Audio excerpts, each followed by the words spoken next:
In this video, we are going to create a report to look at P&Ds.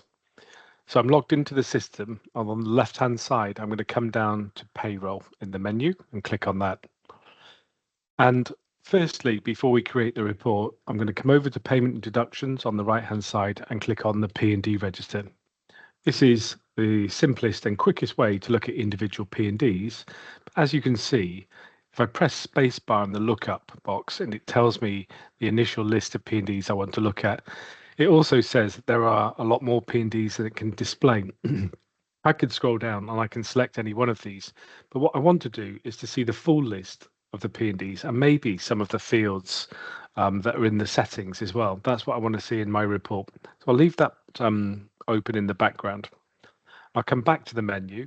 I'm still on the payroll in the payroll section, and I'm going to click on Create New Report. And then I need to pick what I am reporting on, and I'm reporting on P&Ds. So that's what I'm going to pick from the available objects, P&Ds. It opens up, and it has some search criteria here. I haven't added those in, that's just standard. And grayed out at the bottom, you can see some headings that it's already suggesting. And these are headings that it knows are in the fields that it knows are in the P&D register. So without changing anything, I'll click View Result. So in its most basic form, there is the list and there is my report on the P&D register. And so like with any other information browser that you create, you can then change this in different ways to suit your requirements. So you can look at different fields or you can filter out certain things.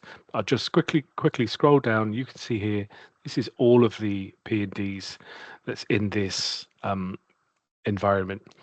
If on the right hand side of the screen, I click on these three arrows here that says table customization when I hover over it, this shows me the headings that are available. The ticked headings are the ones that are already viewed. So I can tick or untick any of these things to remove it from the report and to remove it from the view. I click OK, and then my report updates to show me the things that I've now selected. So I can add on any other aspects of the P&D register to see things related to these P&Ds. Or I can filter the P&Ds. So I'll click on the button in the bottom left-hand corner, change search criteria. And I will say that I want to see whether the P&D is open or closed. So I'm looking at its status. So what I'm looking at, if I click back on the P&D register, is this field here, status, which most cases is active, but can be parked and closed. So I'm going to come back to the report. I'm going to add that as a search criteria. So now I need to find status in the list, which is here.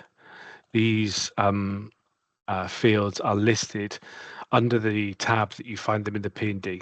So status, I've ticked. So that's the filter that I want to use, status.